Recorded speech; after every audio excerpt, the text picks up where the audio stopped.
Hi all and welcome.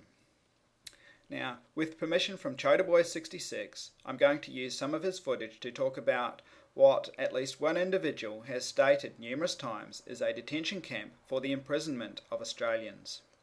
So the question is it a detention camp? Now, Chodaboy66 was accused of breaching copyright regarding footage on his video and material from website www.cleanairandwater.net/detention/camps/ready.html. As of Sunday the 11th of March 2012, on looking at the website I could not find any claim to copyright. Anyway, there appears to be some content on the YouTube site Don't Poison Me that people with copyright concerns might want to review. That website is linked from the cleanairandwater.net website. Perhaps tougher copyright laws are required.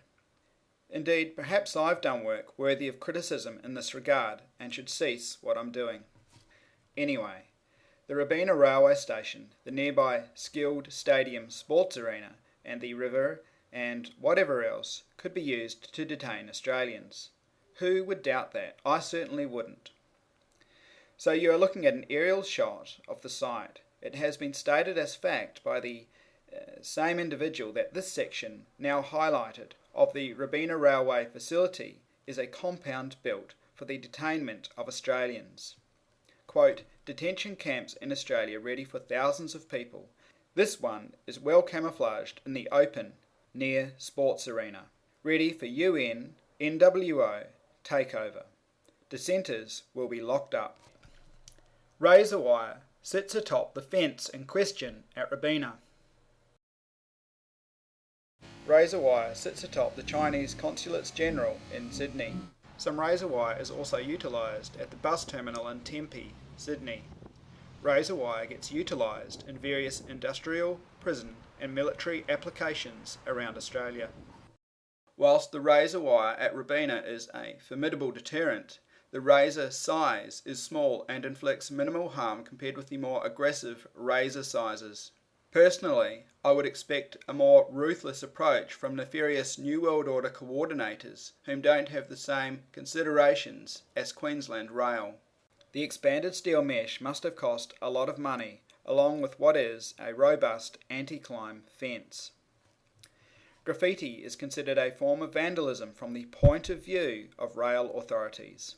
Queensland Rail attributed $39,983 in damages to one graffiti artist alone. In an article titled Graffiti Cleanup Plan Just Nuts, published in 2009 by the Brisbane Times, it basically says that it costs Queensland Rail $5.5 million a year to clean up graffiti. The article goes on, and this is in regards to Queensland Rail.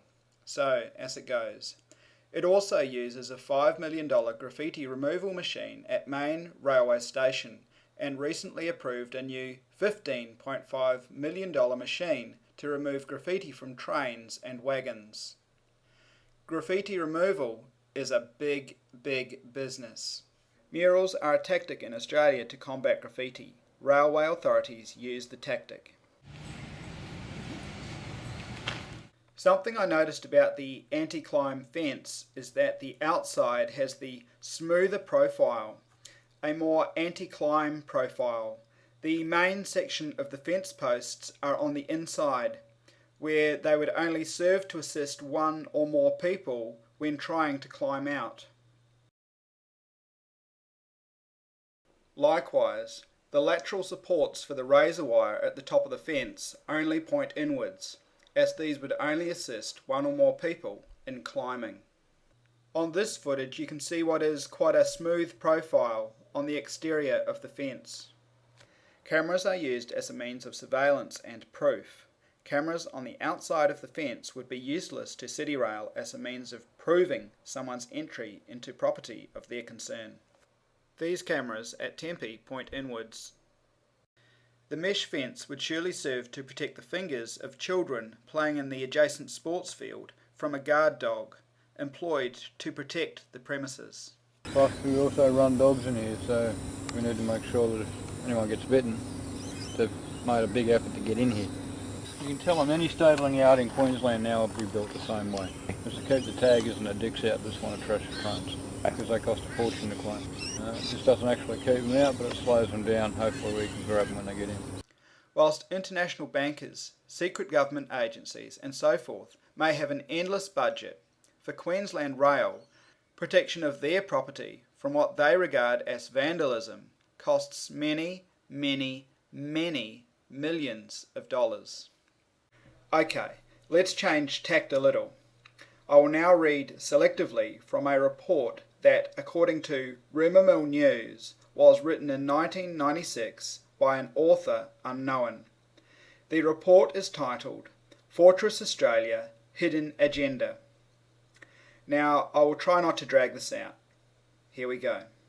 I will just summarise the first part before I read word for word. The article states closed-door discussions were made in view of upgrading Australia's emergency services. Now, I will now read directly. State government has moved the communication systems covering police, fire and ambulance services under one roof at great expense to the taxpayer and then sold them off to a company called Intergraph Inc., which is a specialised American communications company said to be closely connected to the United States National Security Agency, the NSA. Further down, under the subtitle The Camps, we can read, for the past 10 years, rumours have persisted that the government has built internment camps in prohibited military areas in South Australia, New South Wales and Queensland. Following completion, they have been mothballed. Reportedly, one built in the Woomera prohibited area in South Australia was classified as Reserve Army Camp for use in the case of emergency. No comment has been made about the others. If they are really internment camps, as many people suspect, then, due to the great distances involved, it would be difficult to transport large numbers of people to them in times of emergency. It may be that they are designed for advanced use and no urgency would be involved during the period of initial occupancy, when the largest number of people would be sent to them. If this is the case, then the authorities must have a definite time in mind. Like everything else, is it during the latter part of the present decade?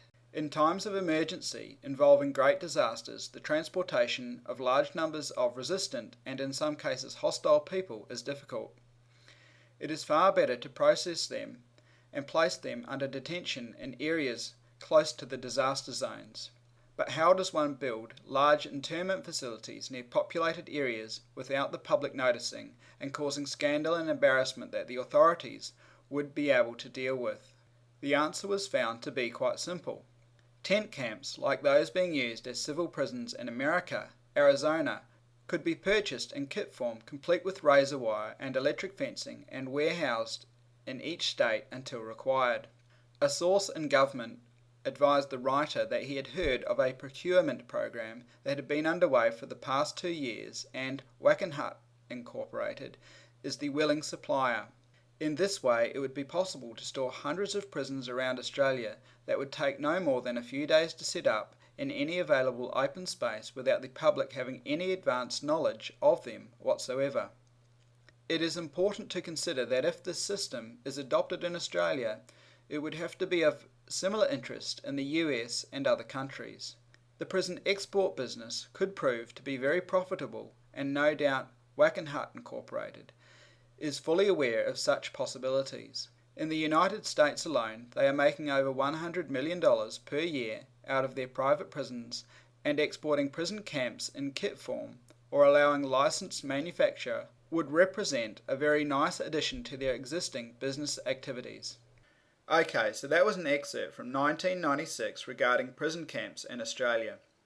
My personal realisation of a possible future hellish New World Order scenario involving the imprisonment of dissenters to a new system and their potential culling came about not long after I realised 9/11 was an inside job in the weeks post that event of 2001.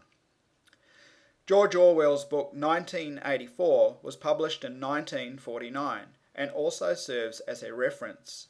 So I'll just sum things up. Places like the Robina Railway stabling yards and the Skilled Stadium Sports Arena could obviously be used to imprison people. It is a no-brainer in my opinion. Having been to the Olympic site here in Sydney, I could create what I'm sure would be an alarming video to some, disclosing that site with its main stadium and Illuminati-type pyramid out the front as a prison for Australians. I'm sure I could find lots of documentation and circumstances, although they won't pertain to the actual Homebush site. Personally, I tired of the New World Order theme years ago, but I try to keep up nonetheless with stuff here and there. I don't know what the future brings. In the past, I've unintentionally installed high amounts of fear in a woman I was talking to, over things that could possibly happen in the future. I even brought that woman to tears as she became so fearful of what might happen to her down the line. The evidence I had at the time seemed quite compelling, although I did not state such and such was going to happen. Anyway, I lived to regret installing an unwarranted amount of fear in that woman, and perhaps others back then. So it's basically my opinion that the railway stabling yards and skilled stadium and any other associated features around Robina, including the fence around the stabling yard, are not being set up at this point for some New World Order style concentration camp type thing for Australians. So there are surely those out there that are inclined to conclude that half a sheep, that's me, actually is a whole sheep. Half a sheep doesn't understand the greater picture. Here are just a few points that are perhaps part of the greater picture or not. Now before I rattle these things off, I'm not here right now to say whether they're true or false or whatever. And for those who haven't researched them, these are things you can research in your own time, and whether it's true or not, that's up to you to decide.